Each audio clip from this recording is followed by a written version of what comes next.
Good afternoon. Welcome to the weekly edition of the Wrap. I'm Laura Leslie, WRAL Capitol Bureau Chief. And I'm Bryan Anderson, WRAL State Government Reporter. And I am here in my car, obviously, between live shots. Today was the close of filing, candidate filing. So we've been on that all day. And Bryan, I have never seen so many people filing at the very close of filing. And there was actually somebody who got turned away because she got there just seconds too late, and they had locked the door. I mean, just really crazy numbers of candidates this year.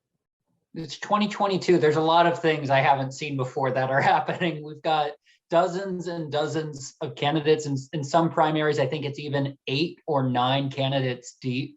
So it's just a huge crowded field, and we still have lots of things still in motion with the potential for U.S. Supreme Court intervention, candidate filing ending now. So we think we have a permanent state of being for the next 2 months, but we'll see.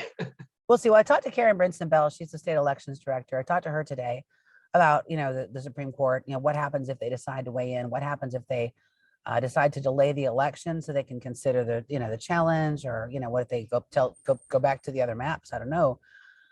So she says, they're pretty much ready for anything, but they're on a very, very tight timeline. So if anything gets delayed, they're probably going to have to bump the elections again to June. And if they decide to throw out the maps, we're going to have to go through all this all over again, candidate filing, the whole shebang. So yeah, it's very much up in the air. One thing that isn't up in the air, though, of course, is the state Senate, the U.S. Senate race, because that's not a districted race. So, and that one, we had 14 Republicans and 11 Democrats and 1 Libertarian. So, now, like, several people filed the last day, but I think really the front runners are still sort of the folks that we've been talking about for a while. You've got, McCrory, Bud, Walker. You've also got this, a woman who's a political newcomer, a military veteran, Marjorie Eastman, that's here in the Triangle area. And then on the Democratic side, nobody else, after Jeff Jackson stepped down, nobody really stepped up in his place. So it's Sherry Beasley. It doesn't look like she's got a serious contender within the field of 10. And Republicans held their first debate with one notable exception. That was U.S. Rep. Ted Budd. He did not decide to attend that debate last weekend, and that was hosted by the Carolina Journal at a conservative think tank conference held by the John Locke Foundation. ABC 11 was also live streaming that event. But the key takeaways from that were the elephant not in the room. You saw McCrory literally turn around to an empty podium and say Bud could not defend himself. That's his problem, not my problem.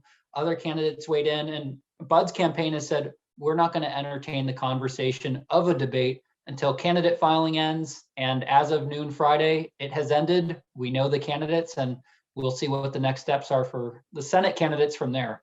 Right, exactly. It'll be interesting to see if Bud dodges another debate now.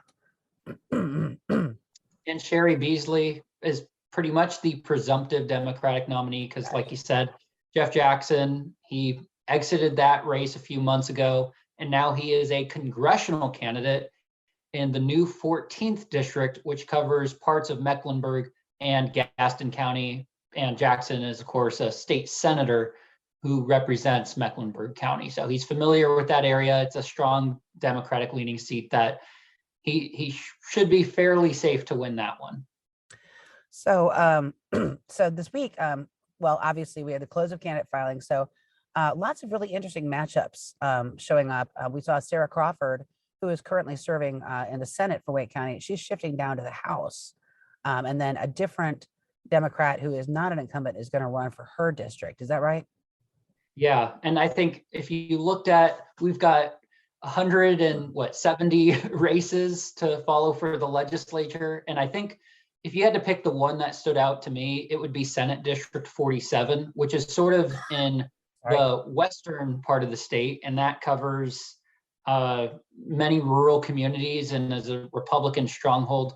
But you have Ballard versus Ralph Heiss, 2 GOP incumbents who are going to be battling it out in that seat. And that's certainly one to watch for sure. They say they're friends, but 2 months of campaigning can do wonders. Yeah, it can. Heiss has obviously been there much longer than Ballard. And he is, one of the sort of the key members of leadership. He's in charge of redistricting, for example, for the Senate. So It'll be an interesting race to see who pulls that one out. And Heiss obviously named on that redistricting lawsuit one of the GOP lawmakers who oversaw that.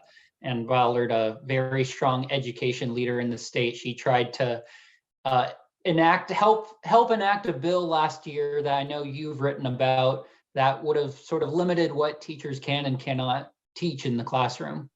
Yeah, and that was vetoed, of course, by Governor Cooper, and they have not yet taken up a veto override on that. Although, anything can happen, right?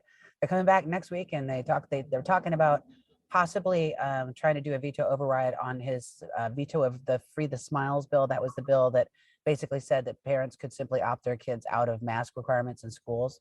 So who knows? If they take one up, maybe they'll take others up as well. There's a lot of vetoes parked in that veto garage for the last couple of years. So I guess we'll have to wait and see what pops up on that one. But then after that, I think I'm hearing that they're going to have a couple of days of business next week. And I think they're really looking to try to get out and adjourn this session finally at long last. And because, at the moment, you can't really raise money and campaign the way you want to raise money and campaign when they're in session. So it makes a lot of sense for them to try to adjourn at some point soon, since the primary is, really not that far away. Assuming it stays on May 17th, of course. Right. And I think the big thing to look at next week is Monday at 9:30 a.m. People are going to be hitting refresh on their Supreme Court website to try and see if there's an order that we expect to come out, and that order would either approve a request from GOP lawmakers to prevent a court enacted congressional map from going forward, or the alternative is to just let the map go forward. It's only going to be used for 2022 anyway. Let the election roll on and let the process play out. Most of the pundits that I've heard talking about it seem to think that the latter is the most likely, and I kind of do too, especially given that John, it's the Supreme Court Chief Justice John. Give me a minute. Roberts, yeah. Thank you, Roberts. It's not Edwards.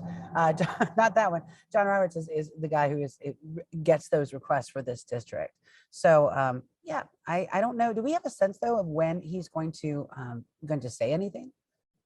From the sources that I've been speaking with, Republicans, voting groups, the expectation is sooner rather than later. And if you go on the Supreme Court's website, they are expected to release orders 9:30 a.m. Monday the 7th. So that's when we expect something to happen. We've seen things get pushed back, and I'm not a betting man on predicting what the U.S. Supreme Court does and when, but that's the expectation from the folks I've spoken to. One interesting thing I will note about that is we've written in the past about an Alabama congressional map and drama that reached the U.S. Supreme Court level. And North Carolina's case is a little bit different, but in that opinion, Justice Brett Kavanaugh had wrote that we really don't want the federal court to be intervening in state elections that close to an election.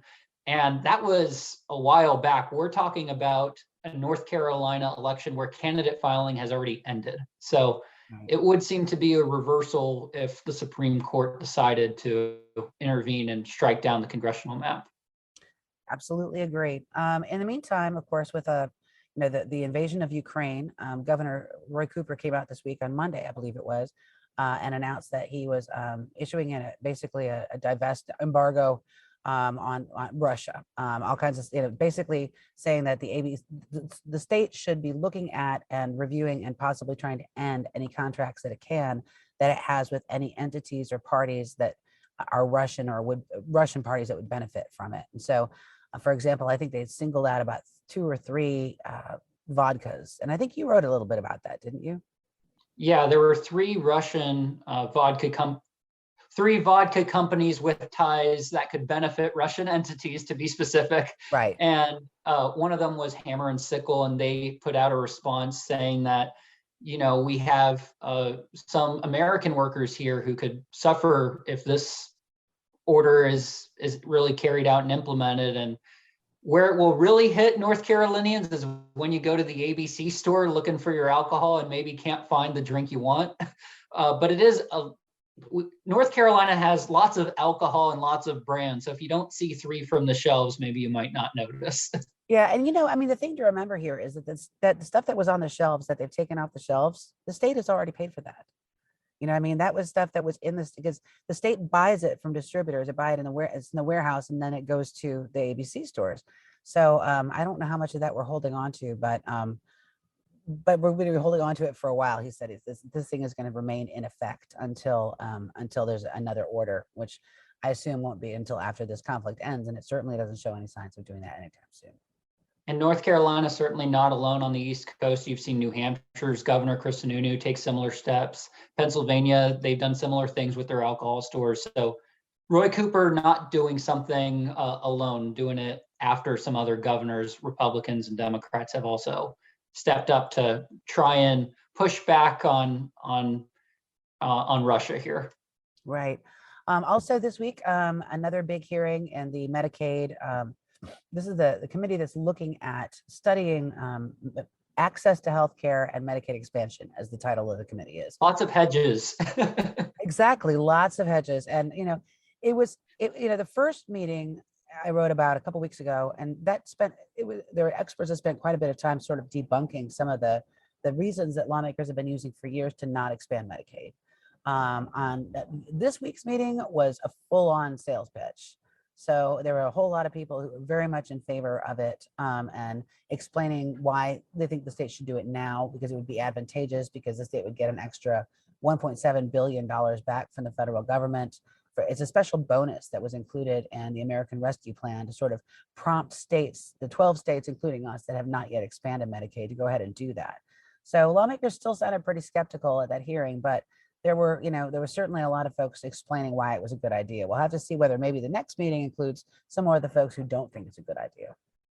And North Carolina is one of a dozen states that are still holdouts, and one of very few with Democratic governors that are holdouts. And it's been a big policy push from Governor Cooper, state's Democratic governor, here for a while. And why are we even having these hearings? It's because it was sort of a compromise in a budget that Republicans offered the olive branch of, hey, we're going to commit to studying this next year. Please sign our budget. And Cooper at least seemed reluctant, but he did end up pulling the trigger and giving that his signature.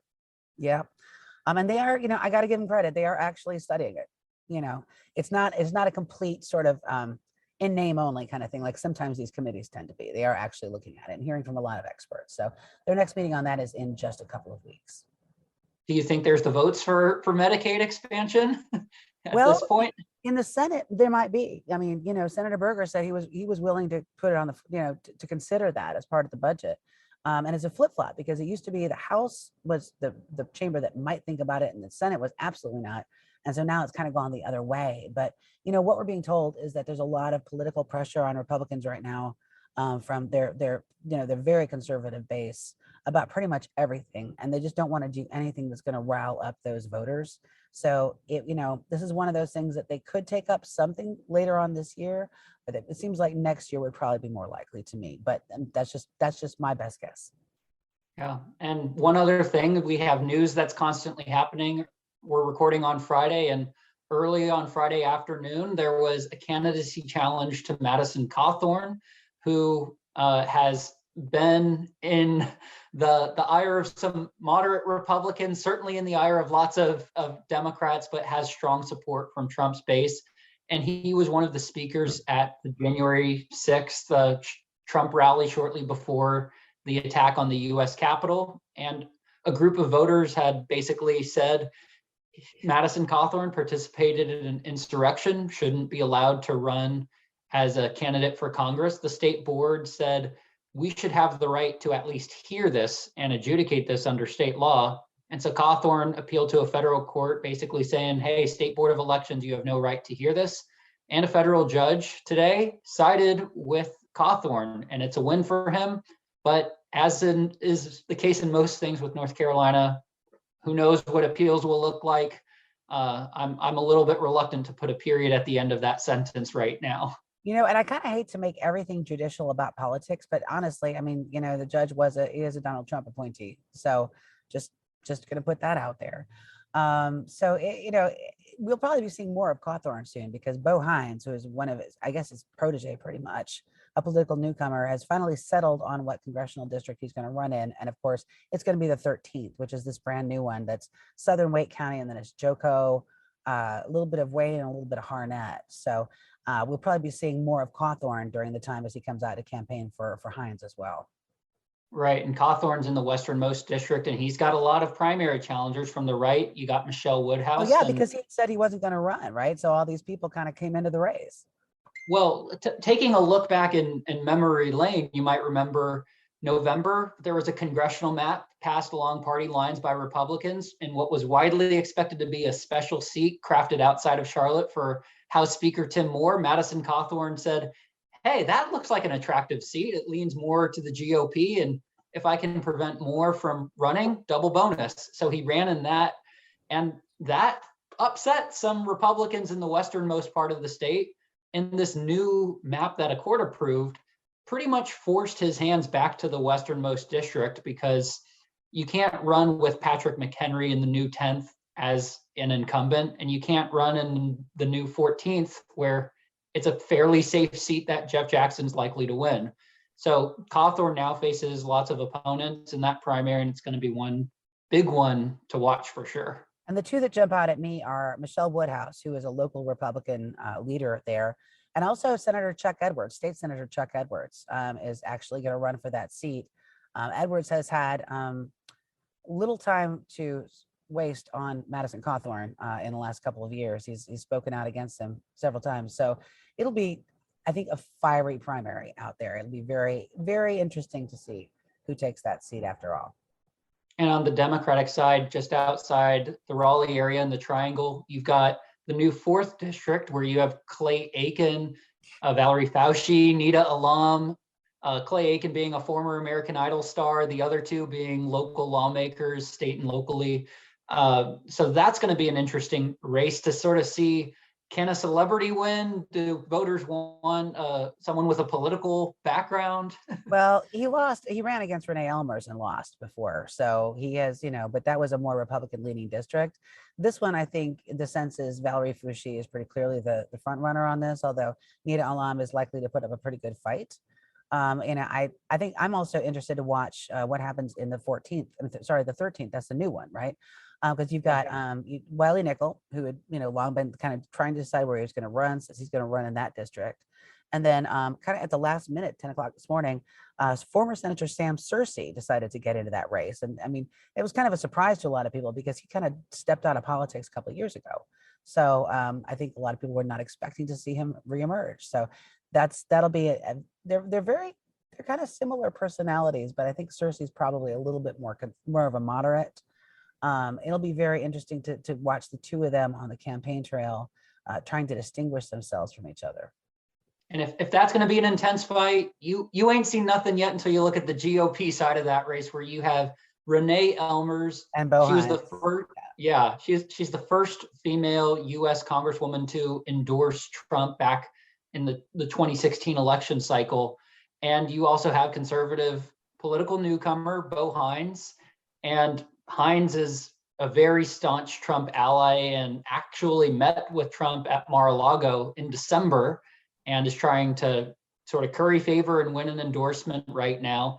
So that's going to be another race to watch. And general election's a toss-up. There are 8 in that Republican, that primary for that 13th district. And I have to mention, one is a familiar name, Daughtry. It's the daughter of Leo Daughtry, who's a very long time, well-respected Republican state lawmaker here in the House, served for many, many years. So he stepped down a few years back, but his daughter, I think, is in law practice with him, I believe, is going to run for that congressional seat as well. So that also will be a fantastic race.